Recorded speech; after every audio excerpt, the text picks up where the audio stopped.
Bonjour à tous, nous voici avec Zachary et puis Robinson de l'équipe Card Advantage et qui ont fait du coup jouer le même deck en deux régions différents et qui ont fait tous les deux deuxième, donc bravo à vous. Et Zachary, tu vas pouvoir nous dire du coup contre quoi tu as joué, donc vous jouiez tous les deux Altergeist et contre quel match-up as-tu joué toi au WSCQ du coup Ultra Jeu à Paris?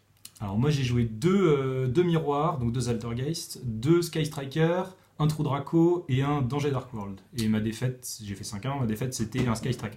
Ok. Moi j'ai joué du coup contre un Altergeist, deux Sky Striker, un Sidra, un Zodiac, un Trickstar et un Dino. Et j'ai perdu contre Sidra. Ok, ça marche. Du coup vous allez nous présenter votre decklist. Alors du coup, bon, on va pas s'étaler longtemps sur les ratios d'Altergeist parce que c'est les seuls bons ratios, c'est le ratio standard. Pas de discussion à avoir là-dessus, je pense. Voilà. Ça marche. Alors, command trap de monstre, on jouait que H, parce que bon, c'est la plus polyvalente en ce moment. Pas beaucoup à dire non plus là-dessus. On a fait le choix, nous, de jouer 3 Desires, alors que beaucoup de gens en jouent moins ou ne le jouent pas. Mais on regarde pas. En général, c'est plutôt 2, mais ouais, on regarde pas du tout. Clairement, tu veux tout le temps l'avoir en main. Enfin, dès que tu l'as en main, même si t'en as deux, au final, c'est pas très grave. En fait, c'est juste, faut faire attention de ne pas le jouer n'importe comment. Par exemple, essayer par exemple de bait la hache avant avec l'effet de Melusic au cimetière, ou quelque chose comme ça, ou avec un spoofing et le jouer que tour 3. Ou essayer de sortir les choses vraiment importantes du deck, par exemple sortir au moins un protocole du deck avant de le faire. Enfin, si on le joue à peu près correctement, si on fait pas juste premier move du tour Desires, ça se passe bien et c'est vraiment une tellement bonne carte que à 3 c'est très fort. Quoi. Sinon, les deux autres spells qu'on jouait, c'était 2 Shard Raid. On n'avait pas la place d'en jouer 3 et ça reste une très bonne carte. Comme Trap Altergeist, on joue le ratio standard, pareil. Il y a des gens qui jouent 2 manifestations, ça me paraît un peu trop. Ouais, mais même si on la banne, au final, c'est pas très grave. Ouais, c'est sûr. Sinon, pour les traps génériques, on joue 3 Dusters, c'est très fort en ce moment. Moi, au Regio, j'ai affronté 2 Altergeist et un True Draco. Donc c'était vraiment, enfin, dès que je la piochais, c'était Game Breaker. Et voilà. Mind Crush, pareil, en ce moment, c'est très bien. Alors, on peut avoir des petites surprises quand on prend des Twin Twister, mais c'est très fort. Les 3 impermanences dans Altergeist, pas trop besoin de discuter là-dessus non plus. Nous, on jouait qu'un seul Floodgate en fait. On jouait que Imperial Order, main deck. Parce que Rivalry n'est plus si bonne que ça en ce moment, et ça nous a laissé la place pour jouer plutôt des Solemn qui sont plus polyvalents. Ils sont super forts. Et qui sont vraiment très Ouais. forts. Contre Pure, c'est absolument génial de faire ça sur. Même quand on joue deuxième, hein, quand il va faire sa Kagari, contre Altergeist aussi, sur un Ultifaker, sur une norme de Melusi, j'ai fait ça, c'est formidable. Super, on va passer du coup à l'extra. Dans l'extra deck, on jouait 3 Extia. Voilà, pas besoin de discuter 2 heures là-dessus, c'est standard. Et les deux cartes pour trigger Melusic.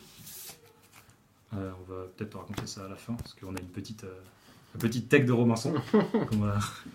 Alors les cartes d'extra deck de Toolbox que joue Altergeist en ce moment, qui sont vraiment bien. Donc ça pour les réans damage step, pour gérer des trucs embêtants, pour les MP, Akashic.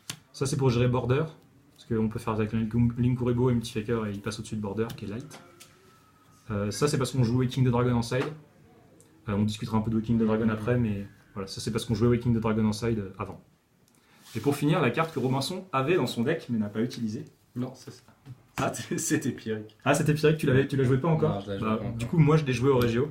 Cette carte, en fait, même si on ne joue pas Cyber Dragon ni en side ni en main, on peut l'utiliser contre le board Cyber Dragon standard quand il commence, c'est-à-dire Siégeur et en dessous un Infinity.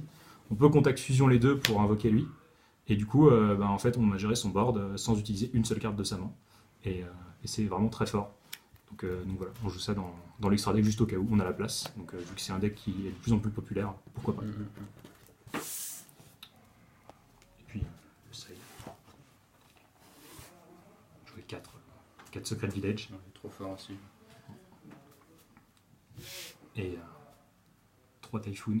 Alors toi tu jouais pas Typhoon Ouais, au Regio? enfin, moi je jouais un Typhoon de Ogre. On s'était dit qu'en Regio c'était mieux pour la polyvalence, mais au final les Typhoon sont tellement bons dans les match-ups de la méta. Donc 3 Typhoon c'est mieux. Contre True Draco notamment, ça fait vraiment la différence. Donc, et puis contre le miroir et contre Pure aussi c'est bien sur le multi-roll. On joue aussi Border. Ouais, contre Altergeist et contre Trickstar, c'est trop fort. Contre Danger Dark World aussi. J'ai découvert pendant le tournoi, j'avais pas du tout réfléchi, mais en fait ça marche aussi. Contre BA aussi, ça peut être pas mal. Bah, tout ce qui arrive pas à le passer. 3 Evenly. On avait eu un débat sur cette carte-là, est-ce qu'il fallait la jouer? Mais au final, deux match-up embêtants que sont Trickstar et True Draco meurent plus ou moins sur cette carte. Donc, en tout cas, on fait du plus contre eux avec ça. Donc, même si tu fais pas beaucoup de plus et que tu as ça à multifaker. Puis même si on fait que plus 1 avec, on n'a pas forcément besoin de notre Battle Phase, c'est toujours ça de gagner. Après, on continue à jouer. Donc, c'est une carte qu'on s'est dit qu'on allait jouer. Et pour finir, comme je disais tout à l'heure, 2 Waking the Dragon. Qu'on jouait ça. Et finalement, on s'est dit qu'on avait peut-être pu la jouer. Ouais, c'est ça. Ouais, elle a jamais été pétée du tournoi, pourtant je l'ai rentrée plusieurs fois. Donc, pas sûr. Ça reste une carte plus ou moins morte. Et en fait, plus on est devant, donc plus on a de MP, donc moins il y a de probabilité qu'elle marche. C'est ça, et donc, autant rentrer des trucs qui marcheront tout le temps, quoi. Ouais, c'est ça. Okay. Et puis les gens commencent à jouer autour parce que c'est de plus en plus à jouer, donc bon. C'est vrai qu'on commence à jouer pas mal autour. Est-ce que vous pourriez, du coup, pour terminer, nous expliquer un petit peu la petite combo qui permet de gérer une petite Chizuku sur un board avec une raie dans le cimetière? Alors c'est avec les deux cartes d'extra deck qu'on n'avait pas montré en fait, j'avais oublié de les montrer. Exactement. Ayate et Kidolga. Alors en fait, dans l'idée, imaginons un board adverse avec une Shizuku et je sais pas, en général c'est plutôt tard dans la game qu'on fait ça, donc c'est plutôt une Shizuku et on connaît la back row, donc on fait ça que quand on est sûr que ça va passer. Et l'idée c'est, plutôt que faire triple burst, dans certaines situations, faire ça, ça permet d'avoir directement un XT en main phase 2, donc on va montrer. Donc, imaginons par exemple on trigger un multifaker en end phase de l'adversaire, donc on met un multifaker Melusik, puis à notre tour on fait un Kidolga.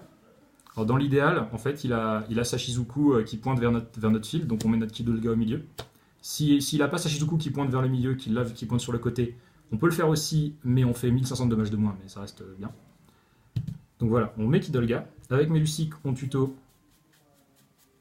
la marionnette. On arme la marionnette, on met un piège. Le protocole. Comme on fait un peu de setup, quoi. On fait l'effet de marionnette pour remettre Melusik. Et là, en fait, on rentre en battle. On attaque directement avec Melusik. Et vu qu'on a fait des dommages, on peut trigger les deux effets.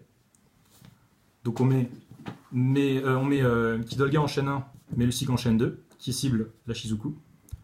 Et Kidolga, l'effet, c'est qu'elle peut invoquer spécialement un monstre du cimetière adverse quand un autre monstre Altergeist fait des dommages. Donc on cible l'arrêt dans le cimetière adverse. Et là, c'est le drame. Parce que la Shizuku dégage, l'arrêt SP sur notre terrain, mais lui, il n'a pas la fenêtre pour activer sa propre raie. Donc on a sa raie sur notre terrain. On attaque avec Kidolga, on attaque avec raie. Et là, on peut trigger l'effet de sa propre raie pour spé notre Ayate, remettre 1005. Et ça fait 4005 de dommages à la place de faire 500 avec triple burst. Et on met une phase 2. On link ça pour Extia, ou pas d'ailleurs, ça dépend de ce qu'on a en main, mais enfin voilà, on peut utiliser ces deux monstres pour faire autre chose en main phase 2, notamment par exemple faire une Extia et avoir son Extia directement en une phase 2, alors qu'avec triple burst, il faut attendre le tour suivant pour pouvoir remettre son Extia. Donc voilà. Ça fait plus de dégâts. Ça fait beaucoup plus de dégâts, ça permet de finir dans une situation de game state un peu simplifiée. Ça ne sert à plus grand chose, ça permet de l'achever avec 4005 de dommages, ce qui veut parfois prendre plusieurs tours avec Altergeist. Une belle combo pour gérer un petit peu de SS pur qu'on voit souvent. Donc merci les gars, c'était une belle vidéo et puis à la prochaine pour d'autres tops, j'espère.